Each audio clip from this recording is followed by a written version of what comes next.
मित्रों, नमस्कार। मेरा नाम है आदित्य शेष और मैं आपको मेरे चैनल शेष स्पीक्स और उसके अंतर्गत बेधड़क बातें इस श्रृंखला के माध्यम से बात कर रहा हूं।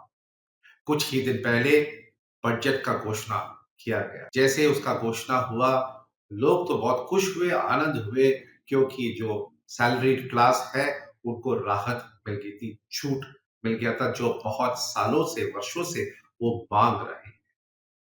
पर जैसे कहते हैं ना, जब दिया तो चप्पल फाड़ के दे दिया। 12 लाख तक कोई टैक्स नहीं। अब ये सुनकर कौन प्रफुल्ल नहीं होगा, कौन आनंद नहीं होगा।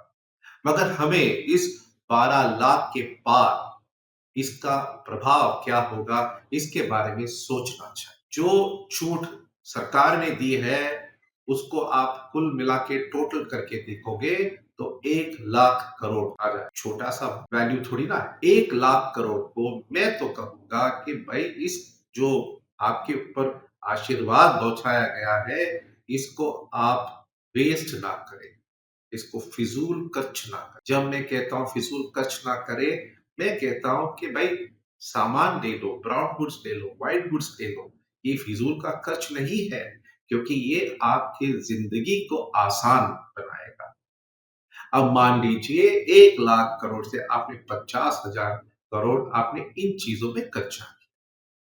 जब आप व्हाइट गुड, ब्राउन गुड या घर या गाड़ी आप खरीदते हो, तो जीडीपी में इसमें 3-4 गुना कम से कम इसका प्रभाव होता है। तो मान लीजिए 50,000 करोड़ 1,50,000 करोड़ हो जाता है, जीडीपी में वृद्धि हो जाता है। अब बाकी की बात कर 50,000 करोड़, 50,000 करोड़ आप बैंक में फिक्स डिपॉजिट के रूप में निवेश कर सकते हो। म्यूचुअल फंड्स में एसआईपी के माध्यम से, मतलब धीरे धीरे छोटा छोटा पूंजी लगाकर आप कर सकते हो, या फिर स्टॉक मार्केट में डाल सकते हो। अब मान लो आपने, या फिर खुद ब खुद उद्यमी भी बन सकते हो। मान लो ये 50,000 करोड़ में 30% लघु उद्योग में या एमएसएमई में डाला जाता है। हमारे देश में लघु उद्योग 30% का कंट्रीब्यूशन देता है, तो इसी 30% को मैं यहाँ पे लगा रहा हूं। ये 30% का जो अमाउंट होगा वो होगा 15,000 करोड़। एक एमएसएमई लघु उद्योग मान लीजिए 1 करोड़ रुपया निवेश करता है अपने कारोबार में, जो आजकल सर्वसाधारण।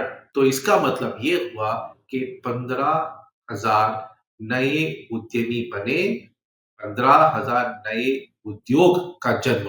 हर एमएसएमई में, लघु उद्योग में मान लीजिए 5 लोगों को नौकरी प्रदान किया जाता है।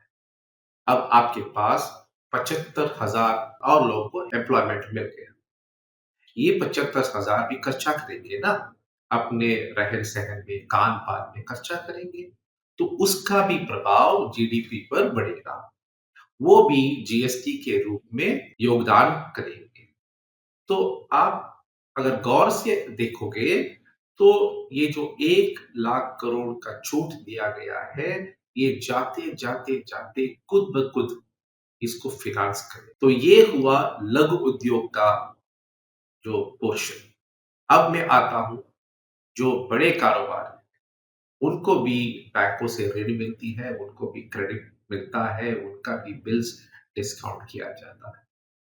और बड़े उद्योगों में, क्योंकि वो हाईली ऑटोमेटेड होते हैं, वो इतने लोगों को काम प्रदान नहीं कर पाते, फिर भी लोगों को काम मिल जाता है, और वही लोग फिर खर्चा भी करते हैं, और उनके डिस्ट्रीब्यूशन चैनल्स बड़े होते हैं और प्रभावित कर सकते हैं इकोनॉमी को, और इकोनॉमी को और गहराई के ओर ले जा सकते हैं।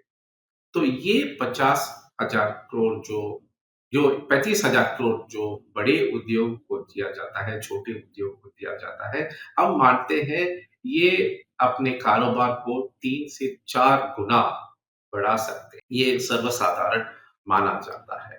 तो अब आप देखिए, 1 लाख करोड़ छूट के रूप में दिया गया है, और 5 लाख करोड़ का अनुमानित है कि जीडीपी बढ़ेगा।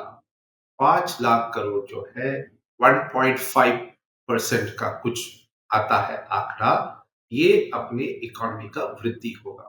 आज हम 6.5% पर है, मतलब हम 8% पहुंच सकते हैं। जब 8% पहुंचेंगे तो विकसित भारत बन सकते हैं और दुनिया में तीसरा नंबर पे आ सकते। मैं तो महाकुंभ का प्रभाव के बारे में भी बात नहीं कर रहा हूं। वो एक वर्ष में 3.5 लाख करोड़ का वृद्धि कर लिया। कुछ ही दिन पहले माननीय भूतपूर्व वित्त मंत्री पी चिदम्बरम जी एक रिपोर्ट की घोषणा की, उन्होंने उसका विमोचन किया। ये रिपोर्ट जो है प्रोफेसर राजीव गौड़ा जी ने लिखा था या और उनके टीम। इस रिपोर्ट में कहा गया था कि भारत जो है मिडिल इनकम के जाल में फंस जाएगा और वहां से उबर के बाहर नहीं आ पाएगा क्योंकि नौकरियां नहीं है, कारोबार अच्छे नहीं चल रहे हैं, वगैरह वगैरह। मैं ढूंढ रहा हूं कि कहाँ किसको नौकरियां नहीं मिल रहा। हमारे देश में जो समस्या है, मेजॉरिटी ऑफ द स्टेट्स के लिए कहता हूं, पर्याप्त नौकरी का समस्या है, नौकरियों का अभाव का नहीं। हाँ, कुछ ऐसे प्रांत हैं जैसे बिहार, जैसे जम्मू कश्मीर, वैसे प्रांतों में या उत्तर पूर्व भारत में वहां नौकरियों की कमी। खैर, तो उन्होंने कहा था कि भारत इस जाल में फंस जाएगा। अगर 8% पहुंच पाए तो ये जाल में हम फंसेंगे नहीं। शायद पी चिदम्बरम जी को ये पता ही नहीं था, पर सरकार ने एक सोच समझकर निर्णायक पूर्व एक डिसीजन ली है कि हम इकोनॉमी को इस तरह से बढ़ाएंगे और इस तरह से बढ़ाने में ज्यादा रिस्क भी मुझे नहीं दिखता है। तो मेरे मित्रों, आपको सिर्फ दिए गए छूट को सही तरीके से सोच समझकर व्यर्थ न गवाकर इसको या तो कच्चा करना है या फिर निवेश करनी है। जब आप ये करोगे तो इस देश को विकसित भारत बनने में कोई रोक नहीं सकती। ये आप कर सकते हो, आपके हाथों में। वंदे मातरम।